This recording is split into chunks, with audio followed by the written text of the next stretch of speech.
Hi hello students welcome to CMJ education. So ఈ రోజు మనం చేయబోతున్న టాపిక్ ఏంటి అంటే 10th క్లాస్లో ఉన్నటువంటి పిల్లలకి ప్రస్తుతానికి ఎగ్జామ్స్ చాలా దగ్గరగా ఉన్నాయి కదా. సో వాళ్ళకి ఎగ్జామ్ మూమెంట్కి వెళ్ళేటప్పుడు లాస్ట్ మినిట్లో ఉన్నటువంటి టిప్స్ ఏ విధంగా ఉండాలో చూద్దాం. సో ఫస్ట్ ఆఫ్ ఆల్ ఏం చెప్తున్నాం, మనం హ్యాండ్ రైటింగ్ ఏ విధంగా రాయాలి, నెక్స్ట్ అలాగే పేపర్ ప్రెజెంటేషన్ ఏ విధంగా ఉండాలి, నెక్స్ట్ టైమ్ మేనేజ్మెంట్ అంటే ఒక క్వశ్చన్ని షార్ట్ ఆన్సర్ కానీ లాంగ్ ఆన్సర్ కానీ ఎస్ఐ క్వశ్చన్ కానీ ఏదైతే ఉంటుందో 4 marks question, 2 marks question, 1 mark questions ఉంటాయి కదా, అవి ఏ విధంగా ప్రెజెంటేషన్ చేయాలి. నెక్స్ట్ అలాగే యావరేజ్ స్టూడెంట్ అన్న వాళ్ళు కూడా మాక్సిమం నాకు ఏది రాదు అనుకున్న స్టూడెంట్ వాళ్ళకు కూడాను ఒక మంచి మార్క్స్తో ఏ విధంగా పాస్ అవ్వాలి అనే వాళ్ళకి ఏంటంటే మన యొక్క ఛానల్లో చిన్న టిప్స్ అనమాట.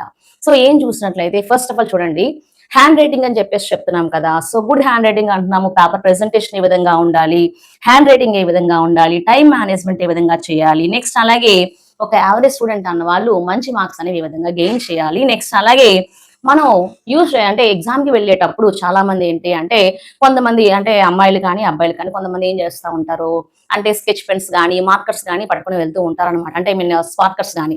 సో ఇటువంటి ఏవి యూజ్ చేయకుండా మన యొక్క ప్రెజెంటేషన్ అనేది నీట్ గా మంచిగా ఉండాలన్నమాట. అంటే పేపర్ ప్రెజెంటేషన్ అనేది ఏ విధంగా ఉండాలి అని చూసినట్లయితే ఓకే.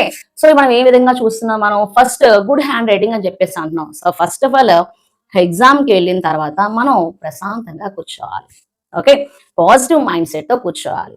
అది ఎలా మాకు అందరికీ చాలా టెన్షన్ గా ఉంది అంటే యావరేజ్ గా చదివి అంటే ఎవరైనా చదివే వాళ్ళకైనా చదవలేని వాళ్ళకైనా సరే ఎగ్జామ్ అనేసరికి ఏంటంటే మాక్సిమం చాలా వరకు కొంచెం టెన్షన్ అనేది వస్తూ ఉంటుందన్నమాట.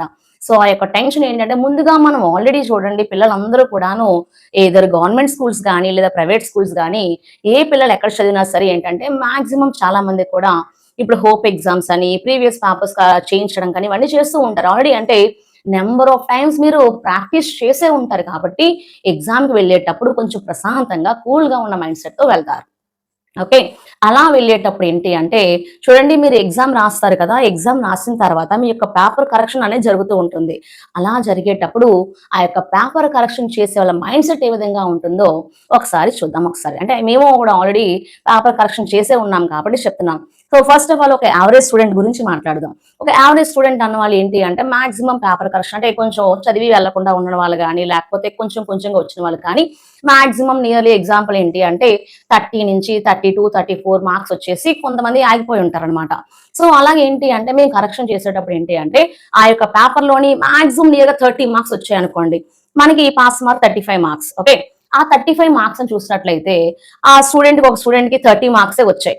అప్పుడు ఏం చేస్తాం, మళ్ళీని ఒకసారి పేపర్ రీచెక్ చేస్తాం. మేమే పేపర్ రీచెక్ చేసి ఏమని చేస్తామంటే ఎక్కడైనా ఒక మార్క్ పడుతుందా లేకపోతే పడదా అని చెప్పేసి ఎక్కడైనా ఫార్ములా ఎక్స్ట్రా రాశాడా, క్వశ్చన్ నెంబర్ ఏమైనా ఎక్స్ట్రా రాసి ఏమైనా గివెన్ డేటా ఏమైనా రాశారా. సో ఇలా మేము చూస్తాం అనమాట. ఎక్కడైనా ఒక మార్క్ పడే ఛాన్స్ ఏమైనా ఉందా అని చెప్పేసి మేము చూస్తాం. మోస్ట్ గా చూసినట్లయితే ఎవరికైనా సరే 100% స్టూడెంట్స్ ని కూడా పాస్ చేయాలనే ఆ యొక్క ఎగ్జామినర్ అంటే కరెక్షన్ చేసే వాళ్ళ మైండ్ సెట్ అనేది ఆ విధంగానే ఉంటుంది. అయితే ఏం చేస్తారు కొంతమంది, సో నాకు ఎంత అయితే వచ్చో నేను అంతే రాస్తాను, మిగతాది నేనేమి రాయనని చెప్పేసి చాలా మంది ఆ వచ్చిన వరకు రాసేసి వెళ్ళిపోతూ ఉంటారు. సో అలా కాకుండా మనం ఏదైతే ఉంటుందో కొంచెం మాక్సిమం రాసే వాళ్ళకి ఏంటి అంటే ఆ రాసేసిన తర్వాత నాకు ఇంతే వచ్చు, నాకు ఇంకంత మించి నాకు ఏమీ రాదు అనుకున్న వాళ్ళకి ఒకసారి పేపర్ చూడండి, ఒకసారి క్వశ్చన్ పేపర్ చూడండి. క్వశ్చన్ పేపర్ చూసి ఏం చేస్తారు మీరు మళ్ళీని దాన్ని ఒకసారి ఎక్కడైనా మీకు తెలిసిన క్వశ్చన్ ఎక్కడైనా ఉందేమో, దాని గురించి మీకు ఎక్కడైనా తెలిసింది పాయింట్ ఒకడైనా మీ మైండ్ లో ఉందేమో ఆలోచించండి. ఒకసారి ఆలోచించి ఆ యొక్క క్వశ్చన్ గురించి ఏం చేస్తారు, మీకు ఎంత తెలిస్తే అంత క్వశ్చన్ నెంబర్ వేస్తారు. క్వశ్చన్ నెంబర్ వేసి దానికి సంబంధించిన ఫార్ములా కానీ మీకు తెలిసిన డీటెయిల్స్ కానీ ఏవైనా ఉంటే ఒక్కటైనా రాయండి. లేదు ఒక మ్యాథ్స్ ఎగ్జామ్ రాస్తారు అనుకోండి, మ్యాథ్స్ ఎగ్జామ్ లో కూడా ఏంటి అంటే మాక్సిమం గివెన్ డేటా రాసినా సరే క్వశ్చన్ లో ఇచ్చినటువంటి దాన్ని ఆ గివెన్ డేటా అని పెట్టేసి రాసినా సరే మాక్సిమం ఒక 1 మార్క్ కానీ హాఫ్ మార్క్ కానీ వేసే ఛాన్సెస్ అనేవి ఉంటాయన్నమాట. సో అలాగే ఏంటి అంటే 30 మార్క్స్ దగ్గరికి వెళ్ళిన వాళ్ళు ఏం చేయాలి అంటే మాక్సిమము ఇటువంటి టిప్స్ అనేవి ఫాలో అవ్వాలి. ఏమీ రాయకుండా పేపర్ ఇవ్వకుండా మీకు ఎంత తెలిస్తే అంత మ్యాటర్ గురించి మీకు ఏమైతే తెలిసి ఉంటుందో దాన్ని మీరు ప్రెజెంట్ చేయాలి. ఓకే, నెక్స్ట్ ఇప్పుడు ఏంటి అంటే మంచిగా రాసే వాళ్ళ గురించి చెప్తున్నాం. Hand writing. So hand writing అంటే మనం ఒక క్వశ్చన్ రాసేటప్పుడు ఒక ఎస్ఐ క్వశ్చన్ అంటే 10 మార్క్స్ క్వశ్చన్ కానీ లేదా 8 మార్క్స్ క్వశ్చన్ కానీ 4 మార్క్స్ కానీ లేదా 1 మార్క్ 2 మార్క్స్ కానీ ఉంటాయి కదా. ఏ క్వశ్చన్ ని మనం ఎంత టైంలో రాయాలి, ఓకే. అంటే 1 మార్క్ క్వెషన్‌ని 5 నిమిషాలు కూర్చొని రాసుకొని కూర్చుంటాము. లేకపోతే 4 మార్కుల క్వెషన్ 10 నిమిషాలు రాసుకొని కూర్చుంటాం అంటే టైం అయిపోద్ది. మనకున్న టైంలో మనం పేపర్‌ని కంప్లీట్ చేయాలి. ఓకే. అసలు చాలా జాగ్రత్తగా ఎగ్జామ్ అనేది చాలా బాగా రాయండి. 10థ్ క్లాస్ పిల్లలందరికీ కూడా ఏంటంటే ఆల్ ది బెస్ట్. మరొకసారి చాలా నీట్‌గా రాయండి. ఎగ్జామ్ రాయండి. ప్రెజెంటేషన్ బావుండాలి. హ్యాండ్ రైటింగ్ బావుండాలి. మంచిగా రాయండి. ఓకేనా? థాంక్ యూ నాన్న.